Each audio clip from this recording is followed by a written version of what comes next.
10 ways Disney parks hide things right in front of you. 10. No Siam Green.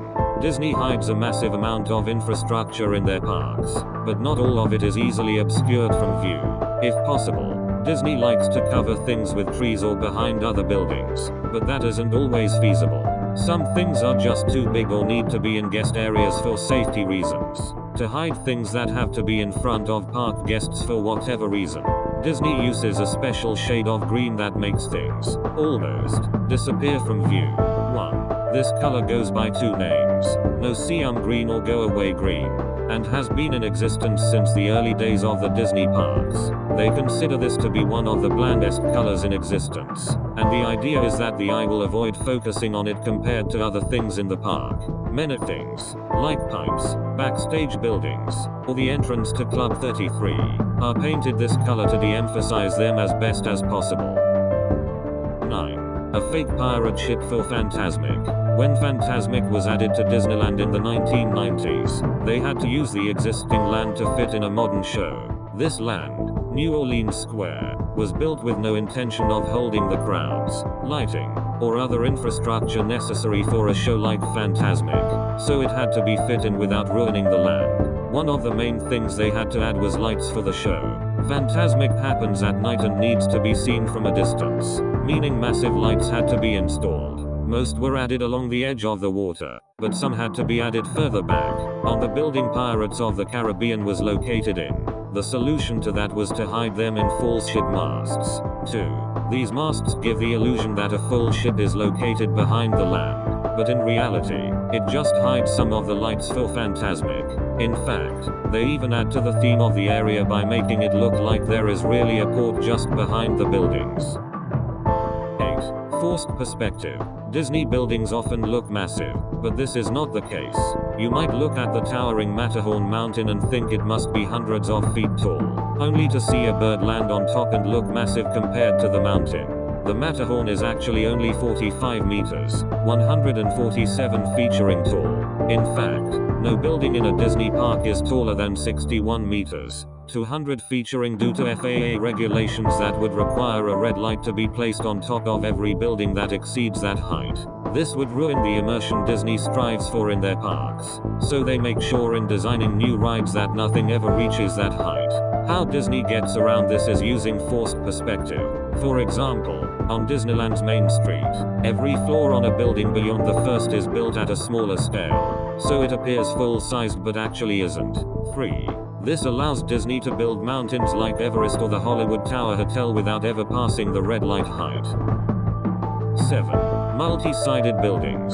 The original Disneyland is so small that it has to be creative with how it uses its space. No area can remain unused for long. One of the main solutions is to use buildings for more than one attraction. Sometimes, this means building up. Other times, it means two restaurants sharing a kitchen. The main example of this is with the Enchanted Tiki Room, the building of which is also used for the Jolly Holiday Bakery, not only a different attraction but in a fully different land. 4. One building is in both the 1920s jungle and a turn-of-the-century American small town. This transition, however, is only seen in a few locations at odd angles. 6. Design choice. When Epcot was being designed, one of the most important projects was the icon of the park, Spaceship Earth. In designing it, a problem was encountered. When it was raining, what would happen to the water? It couldn't roll off the sides, as people would be soaked every time they went underneath. Imagine trying to seek shelter from the weather, but to get to the dry spot, you have to pass through a mini waterfall. To solve this potential problem, an elaborate drainage system was built into the structure, allowing rain to drain into the nearby World Showcase Lagoon. 5. This keeps the water from soaking people along the sides of the sphere every time it sprinkles and allows for guests to take shelter under the building during a storm. 5. Berms. Disneyland, Magic Kingdom, and most of the other castle-style Disney parks around the world feature a berm that surrounds the entirety of the park. This berm keeps you from being able to see the world around the park and helps to immerse you in it. Disney parks transport you to different worlds, and they don't want that experience interrupted by the outside world. No seeing McDonald's from Tomorrowland or Panera Bread from Fantasyland. In most parks, the berm is where the railroad sits, forming the boundary between the park and the outside world.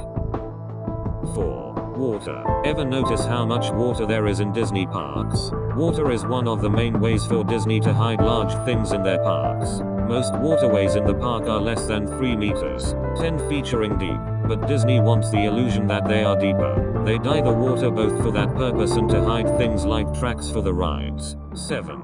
Everything from tracks to filtration systems to fountains are hidden underwater. In many cases, without the dye, water rides just wouldn't work. Having tracks on Jungle Cruise would ruin the illusion of a trip into a remote jungle, so Disney needs to make sure that you can't see them. 3. Hidden pits. Kilimanjaro safaris in Disney's Animal Kingdom is supposed to be the closest you can get to an African safari outside of Africa, and that means making it look like the animals are in their natural habitat. It's supposed to look like they can roam anywhere, free of human intervention.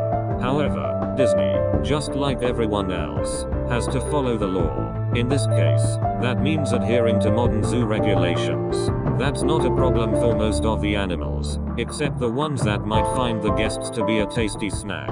We see you, Scar. For the lions, this means hiding a massive pit that separates the guests from the lions using rockwork. 8. It keeps you safe without you knowing it's there. On a side note, the rocks the lions sit on actually have air conditioning systems and can cool the lions down or warm them up, depending on the conditions. 2. Satellite view. Sometimes, Disney hides things they want you to find. This is the case with countless hidden references and Easter eggs in the Disney parks all around the world. They can reference closed rides, movies, or the people who made the ride possible. Disney loves their Easter eggs.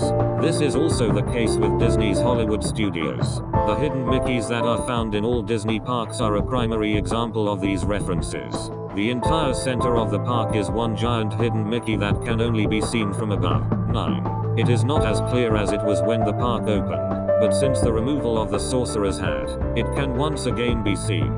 Planters make up the eyes of the famous mouse. The mouth is a section of darker concrete right in front of the Chinese theater, and the ears are made of a lake and one of the buildings near Sunset Boulevard. 1. Buried underground. The Magic Kingdom is home to many secrets throughout its attractions, but it is also home to an entire underground network of tunnels connecting the lands to each other so that cast members can exit the park without entering guest areas. 10. You don't want to see an astronaut from Space Mountain in Adventureland. This was one of Walt Disney's personal wishes for the Florida park to make it an improvement upon the original Disneyland. Cast members in the wrong land was a major problem for him, and this was the solution. It was expensive but effective and would even be copied in small amounts for future Disney parks. Some even say the Magic Kingdom is on level 2 of the park.